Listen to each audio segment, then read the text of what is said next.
तो सबसे पहले हम ये जो आपने मीजनकाइम का देखा, इसमें जो जो एमीबोसाइट्स होती है, एमीबोसाइट्स, ये एमीबोसाइट्स प्रेजेंट होती है इन द मीजनकाइम। ये एमीबोसाइट्स आती कहां से? These amoebocytes, these are actually modified archaeocytes.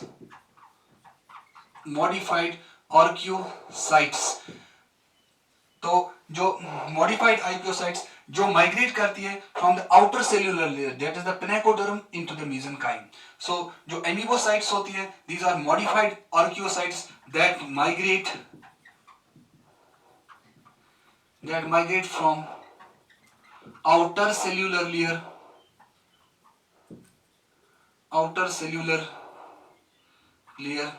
that is pinacoderm,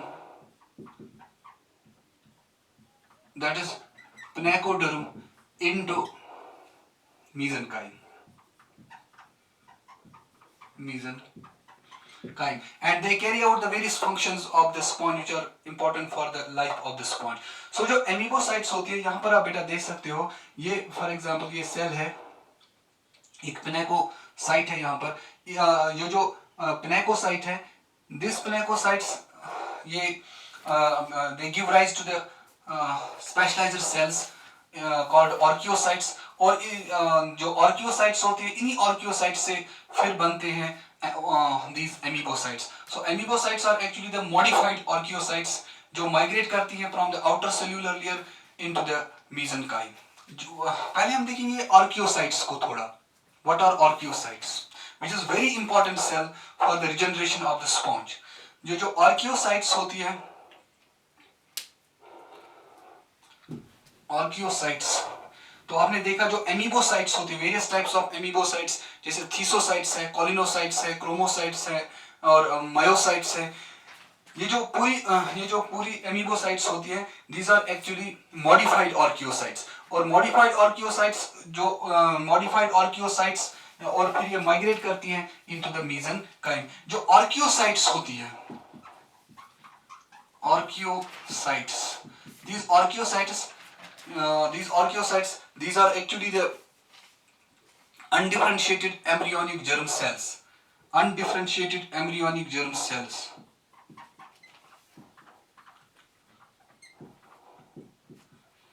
undifferentiated embryonic amoebocytes भी बता सकते हैं, undifferentiated embryonic amoebocytes। जो आर्कियोसाइट होता है, ये एक अनडिफरेंशिएटेड सेल होता है जो इसकी बॉडी वॉल में प्रेजेंट होता है, और इसी आर्कियोसाइट से डिफरेंट टाइप्स ऑफ एमीबोसाइट्स बनती है। So this is almost a totipotent cell, totipotent cell. और इसको नोट डाउन भी कर सकते हो, it's a totipotent cell. Yes, और जो ये आर्कियोसाइट होता है, अनडिफरेंशिएटेड एम्ब्रियोनिक सेल होता है, ये एक टॉटिपोटेंट सेल होता है because it give rise to the different types of the totipotent cell. हम उसको बोलते हैं which gives almost all cells of the body, और it plays important role in the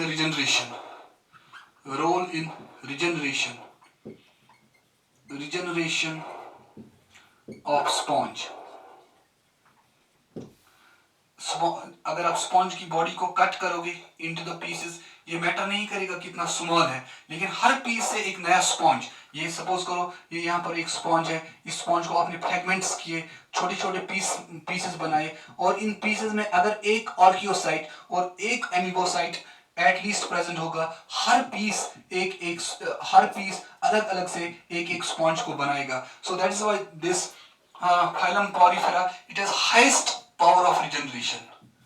यहाँ अच्छा चलो हम highest power of regeneration in animal kingdom, highest power of regeneration in animal kingdom,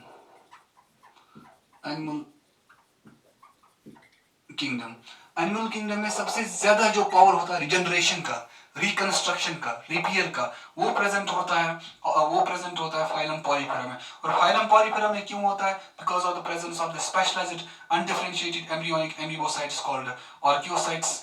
ये एक टॉटिपोटेंट सेल होता है, उनका रोल होता है regeneration in the sponge. These archaeocytes they also form the they form the different types of amoebocytes first, second they also give rise to the gametes, जैसे कि oocytes ये यहाँ पर बनाते हैं, और ये sperm भी बना सकते हैं, oocytes and sperms, so they also give rise to gametes, they give rise to gametes, ये गेमीट बनाने में मदद करते हैं। सो आपने यहाँ पर लर्न किया जो बॉडी वॉल में मीजनकाइम जो होता है, इस मीजनकाइम में प्रेजेंट होते हैं amoebocytes. This amoebocytes are actually the modified archaeocytes जो माइग्रेट करती हैं from the outer cellular layer into the mesenchyme. जो आर्कियोसाइट होता है ये एक अनडिफरेंशिएटेड एम्ब्रियोनिक सेल होता है जो पेनाकोडर्म में प्रेजेंट होता है। ये ऑलमोस्ट एक टॉटिपोटेंट सेल होता है।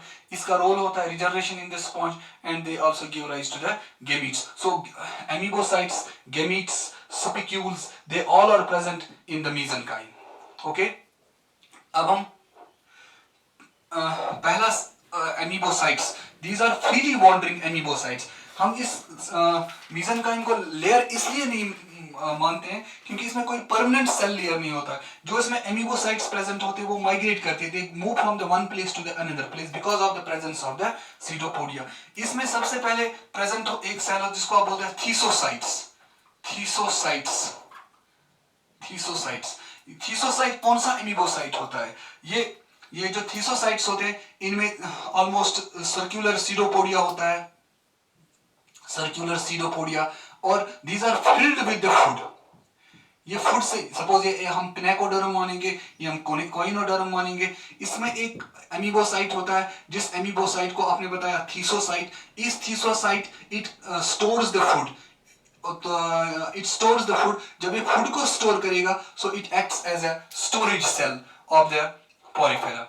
सो आप यहाँ पर थीसोसाइट को ले, इसका जो फंक्शन होता है it is the storage of food, storage of food, ये फूड को स्टोर करती है। दूसरी एक सेल टाइप होती है इसमें थीसोसाइट के बाद जिसको आप बोलते हैं क्रोमोसाइट। ये सपोज हम ये पिनेकोडर्म, ये कोइनोडर्म, इसमें एक सेल टाइप होता है जिसको आप बताओगे क्रोमोसाइट। इस क्रोमोसाइट का काम होता है, इसमें कलर्ड पिगमेंट प्रेजेंट होता है and this is responsible for giving colour to the sponge. जब आप स्पॉन्जेस को देखोगे कुछ व्हाइटिश स्पॉन्जेस होती है, कुछ ग्रीनिश स्पॉन्जेस होती हैं, कुछ और भी कलर होते हैं स्पॉन्जेस के, लेकिन स्पॉन्जेस के कलर के लिए जो रेस्पॉन्सिबल सेल है that is the chromocyte. So इसका जो फंक्शन होता है it gives colour to the sponge body, it gives colour to sponge body. एक और सेल टाइप होता है जिसको बताते हैं कॉलिनोसाइट। ये कॉलिनोसाइट होता है, इसमें जो सीडोपोडिया होता है वो लार्ज सीडोपोडिया होता है एंड इसका काम होता है इट सिक्रीट्स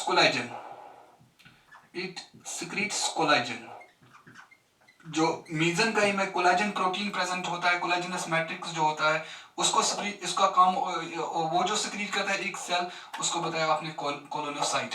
एक और इंपॉर्टेंट सेल टाइप होता है जिसको बोलते हैं मायोसाइट्स।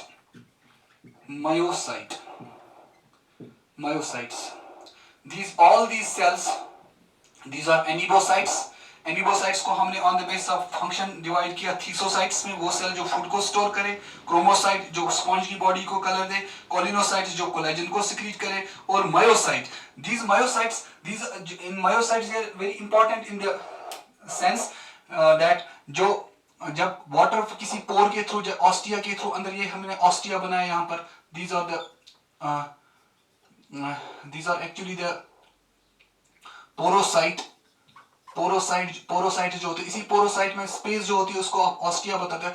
ये ऑस्टिया जब इसके जब वाटर होगा तो थोड़ा सा ये डायलेट भी होता है, और जब ये यहाँ पर आप ऑसिक्यूलम को देखोगे, ये ऑसिक्यूलम भी जब अंदर स्पॉन्जोसील फिल होता है वाटर के साथ, तो ये जो ऑसिक्यूलम होता है, ये भी थोड़ा डायलेट होता है, थोड़ा कंस्ट्रिक्ट होता है। और डायलेशन और कंस्ट्रक्शन के लिए जो सेल इसके इर्द गिर्द होता है, सपोज ये ओपनिंग है, इस ओपनिंग के इर्द गिर्द जो सेल्स होती है जो इसको प्रॉपर्टी ऑफ डायलेशन देता है या प्रॉपर्टी ऑफ कंट्रैक्शन देता है, उन सेल्स को बेटा आप बताओगे myocytes. So these myocytes, these are the contractile muscle cells, these are actually contractile muscle cells which almost act as a sphincter, ये स्फिंक्टर के तौर पर काम करती है। ये ऑस्टिया के इर्द गिर्द होती है, ऑसिक्यूलम के इर्द गिर्द होती है, और ऑसिक्यूलम थोड़ा डायलेट होना चाहिए, ऑस्टिया थोड़ा डायलेट होना या कभी कंस्ट्रक्ट भी होना चाहिए। उसके लिए जो सेल्स रिस्पॉन्सिबल है उन सेल्स को बताते हो myocytes. these myocytes, these are contractile muscle cells and they regulate the opening and they regulate their opening of ostia and osculum. Ostia and osculum. So this is the function of the these are the function of the myocytes. तो आप यहाँ पर देखोगे amoebocytes on the basis of function हमने divide किया, thesocyte, chromocyte, collenocyte, myocyte. इसका function है store food करना, इसका फंक्शन है स्पॉन्ज की बॉडी को कलर देना, कॉलिनोसाइट्स कोलेजन को सिक्रीट करते हैं, और जो मायोसाइट्स होते हैं they act as a sphincter and they regulate the opening of the ostia and osculum.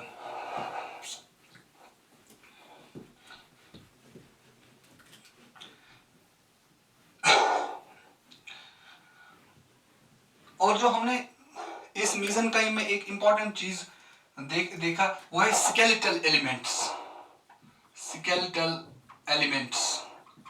जो स्केलेटल एलिमेंट्स होते हैं which give support to the body of the, ये सेल्यूलर लेयर है, सिंगल सेल्यूलर लेयर, अंदर से दूसरी एक cellular layer, single cellular layer, इन दो सेल्यूलर लेयर के बीच में इस बॉडी को सपोर्ट देने के लिए, इस बॉडी को स्ट्रक्चर देने के लिए, एक शेप देने के लिए इंपॉर्टेंट क्रिस्टलाइन स्ट्रक्चर्स प्रेजेंट होते हैं। उन इंपॉर्टेंट स्ट्रक्चर्स को आप बता दोगे स्केलेटल एलिमेंट्स। जैसे कि ह्यूमन बॉडी में प्रेजेंट होते हैं हम बोन्स को स्केलेटन के तौर पर, these bones they give shape to our body, they support our body. इसी तरह से स्पॉन्ज की बॉडी को जो सपोर्ट देता है, क्योंकि ये बहुत सॉफ्ट बॉडी होती है, स्पॉन्ज की बॉडी को जो सपोर्ट देता है, जो इसको प्रोटेक्शन देता है या जो इसको शेप देता है, उनको बताया स्केलेटल एलिमेंट्स। दो तरह के स्केलेटल एलिमेंट्स स्पॉन्ज बॉडी में हम देखते हैं। एक होते हैं सेपरेट स्पिक्यूल्स, अलग अलग स्पिक्यूल्स। ये मैंने एक स्पिक्यूल यहाँ पर बनाया, ये मैंने दूसरा स्पिक्यूल यहाँ, सपोज मैं इसको यहाँ पर भी बना सकता हूँ। ये हम एक को मानेंगे यहाँ पर पिनेकोसाइट, पिनेकोडर्म, इसको मानेंगे कोइनोडर्म। इसके बीच में प्रेजेंट होते हैं hard crystalline structures. In hard crystalline structures को बेटा आप स्पिक्यूल बताओगे। ये एक स्पिक्यूल है, इस तरह से दूसरा एक स्पिक्यूल होता है, इस तरह से एक और स्पिक्यूल होता है, और एक फाइब्रस नेटवर्क भी होता है जिसको आप बोलते हैं spongin fibres. So these are the two important skeletal elements which supports the body of the sponge, which supports the soft cell layers of the sponge. एक होता है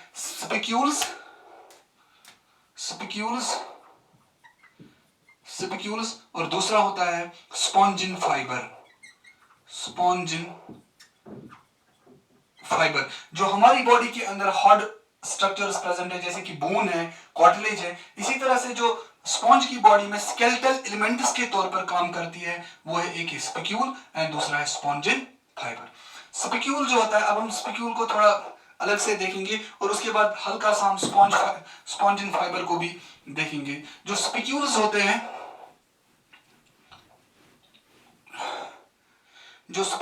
हैं, दीज आर, यहां पर आप एक तरह का स्पिक्यूल देखोगे, this is one type of spicule, this is another type of spicule, this is another type of needle like, separate needle like spicules.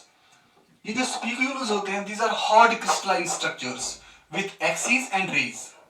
ये होते हैं हार्ड क्रिस्टलाइन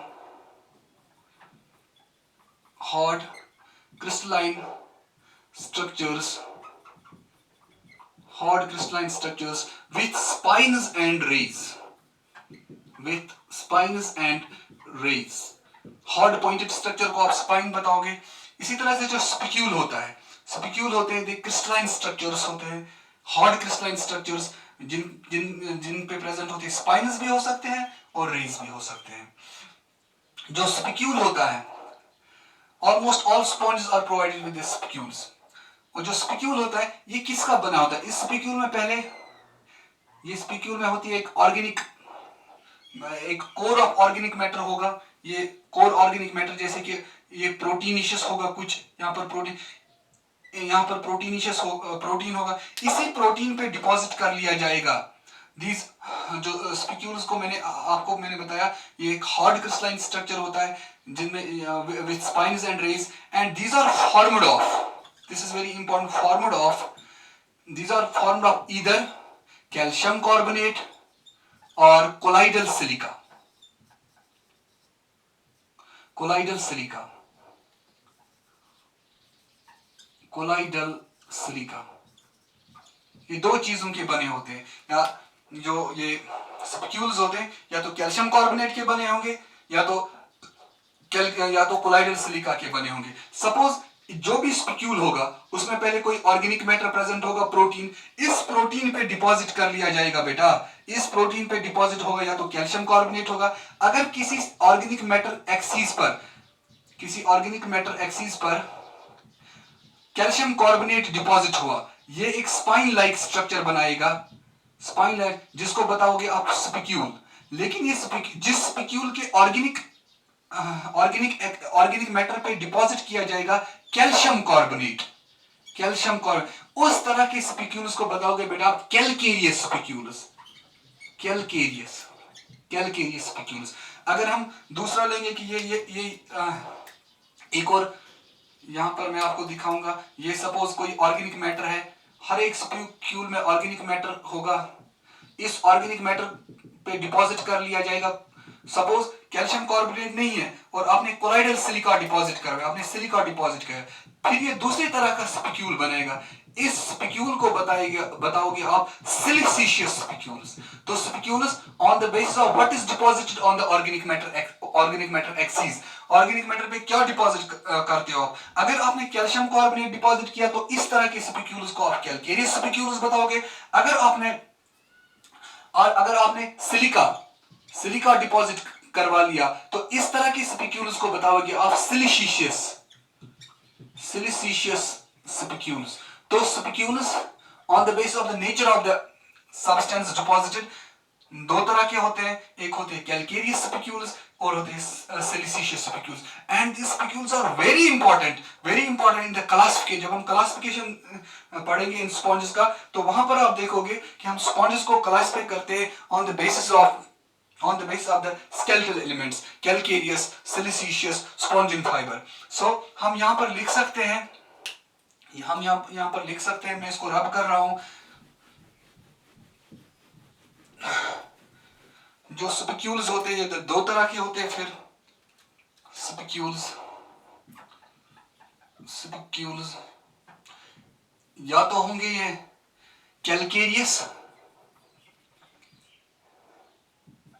कैलकेरियस या होंगे सिलिसिशियस स्पिक्यूल्स।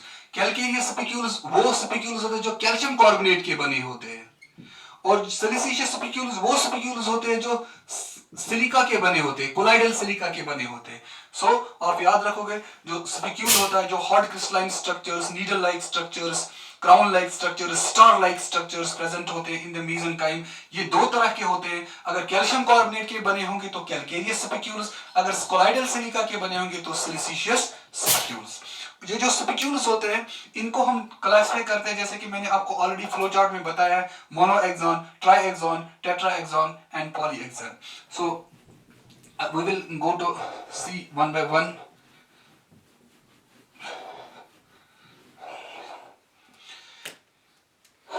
Monoaxon spicules. मोनोएक्सॉन जो मोनोएक्सॉन स्पिक्यूल को हम divide करते हैं on the basis of on the basis of the number of axis and rates. अगर कोई स्पिक्यूल है इसमें सिंगल एक्सिस ऑफ ग्रोथ, इस तरह के स्पिक्यूल्स को बताओगे आप monaxon spicules. So monaxon spicules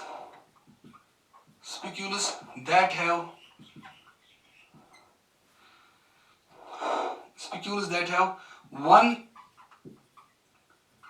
axis, one axis, या हम इसको पता है ग्रोज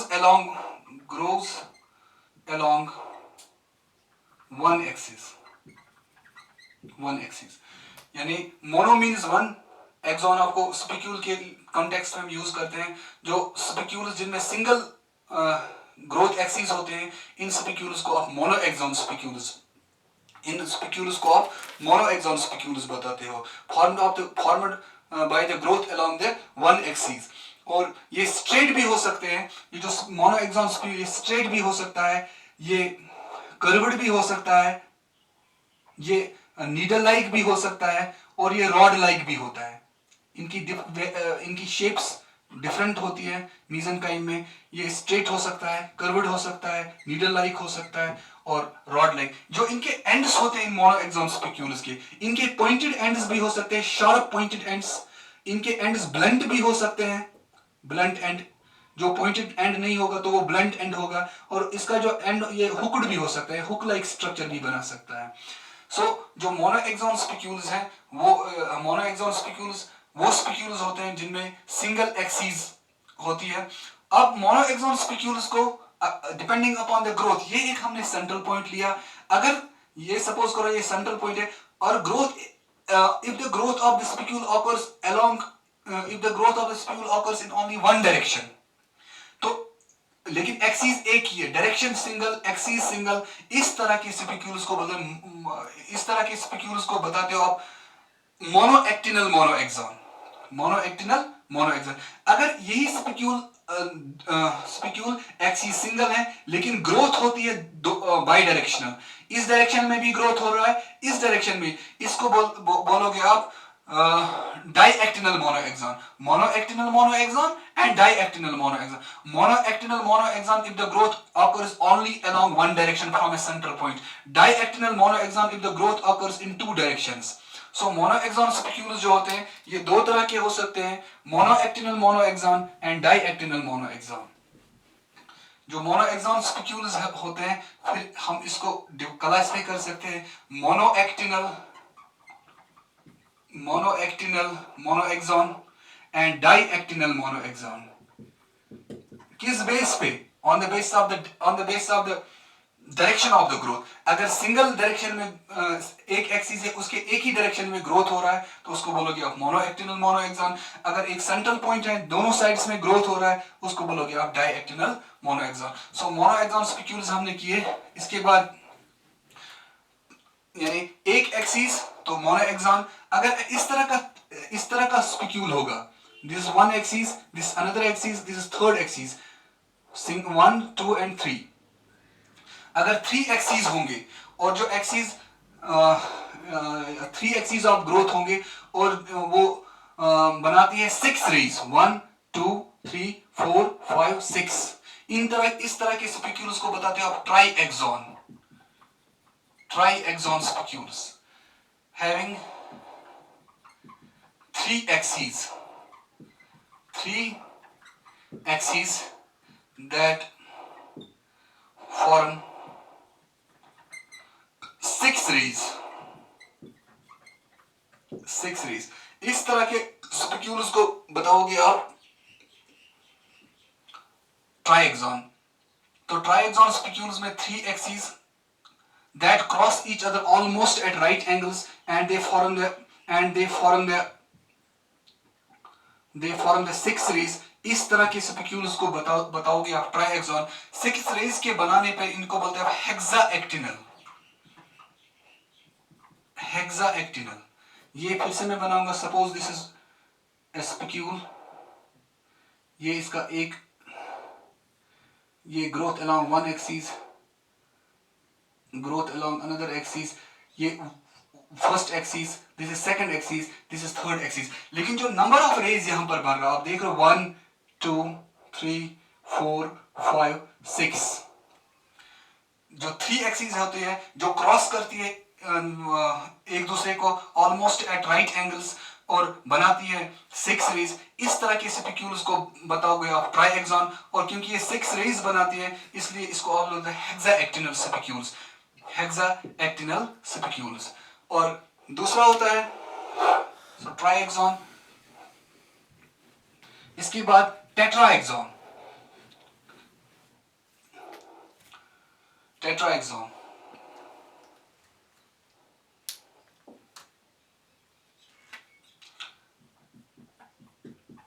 टेट्राएक्सॉन।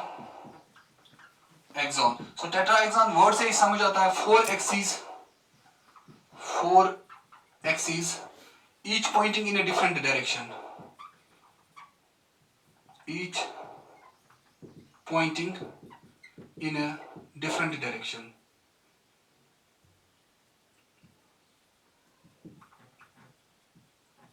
different direction. जो टेट्राएक्सॉन स्पिक्यूल्स होते हैं इनमें 4 एक्सिस होती हैं। Suppose this is 1, this is another, this is another 1 2 3 और ये सपोज करो ये एक और एक्सिस होती है। इसी तरह से ऐसा भी हो सकता है 1 axis, second axis, third axis, fourth axis. इस तरह का जो ये अगर स्पिक्यूल होगा तो इसको बताओगे आप टेट्राएक्सॉन स्पिक्यूल। इसमें 4 एक्सिस होती है और each pointing in a different direction. जो टेट्राएक्सॉन स्पिक्यूल होता है इसको हम 2 कैटेगरीज में डिवाइड करते हैं टेट्राएक्सॉन स्पिक्यूल को। एक होता है ट्राइन्स, ट्राइन्स, एक होता है calthrops, calthrops on the base of the length of the axis. अगर length of the axis suppose triaene spicule किसी को बोलते हैं triaene spicules are tetraxon, calthrops spicules are the tetraxon. जो ट्राइन स्पिक्यूल होता है इसमें 4 एक्सिस हो गए। Out of the 4 axis one grows very large than the another and they it gives a crown like structure. इस spicule को बताओगे बेटा आप ट्राइन। ट्राइन में जो 3 एक्सिस होते हैं उनकी लेंथ ऑलमोस्ट इक्वल होती है, लेकिन जो 4th एक्सिस होती है, 4th एक्सिस इसकी ये बहुत इलोंगेट करता है और ये क्राउन लाइक स्ट्रक्चर बनाता है। इस तरह के टेट्राएक्सॉन स्पिक्यूल्स को बताओ ट्राइन्स। कैल्थ्रोपिस होते हैं कैल्थ्रोपिस वो इस तरह के स्पिक्यूल्स होते हैं जिनमें जो चारों एक्सिस होगी उनकी लेंथ ऑलमोस्ट बराबर होगी। तो इसको बताओगे आप कैल्थ्रोपिस, इसको बताओगे आप ट्राइन। इसके बाद एक और तरह का स्पिक्यूल होता है जिसको बताओगे आप पॉलीएक्सॉन। हमने मोनोएक्सॉन पढ़ा 1 एक्सिस ऑफ ग्रोथ, हमने ट्राइएक्सॉन पढ़ा 3 एक्सिस ऑफ ग्रोथ, हमने टेट्राएक्सॉन पढ़ा 4 एक्सिस ऑफ ग्रोथ। अब हम पॉलीएक्सॉन, नाम से ही पता चलता है पॉलीएक्सॉन, पॉलीएक्सॉन स्पिक्यूल। पॉलीएक्सॉन स्पिक्यूल होता है जिसमें मनी एक्सिस ऑफ ग्रोथ होंगे and they give a star like appearance. ये स्टार लाइक अपीयरेंस दिखाता है। इस तरह के स्पिक्यूल्स को बताओगे आप पॉलीएक्सॉन स्पिक्यूल्स, जिसमें बहुत सारी एक्सिस होंगे एंड बहुत शॉर्ट रेज होती है इसमें and it gives a star like shape. इस तरह के स्पिक्यूल को बताओगे आप पॉलीएक्सॉन स्पिक्यूल।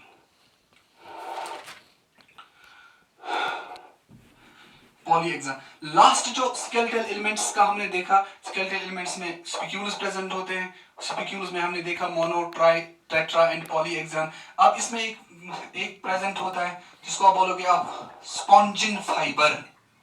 स्पॉन्जिन फाइबर, जो स्पॉन्जिन फाइबर होता है जैसे कि मैंने सपोज ये पिनेकोडर्म है, ये कोइनोडर्म होते हैं। इस पिनेकोडर्म और कोइनोडर्म के प्रेजेंट एक तो स्पिक्यूल्स होंगे, एक और स्केलेटल एलिमेंट होगा जो एक मैश लाइक स्ट्रक्चर बनाता है। इस स्केलेटल एलिमेंट को बेटा बताओगे आप स्पॉन्जिन फाइबर।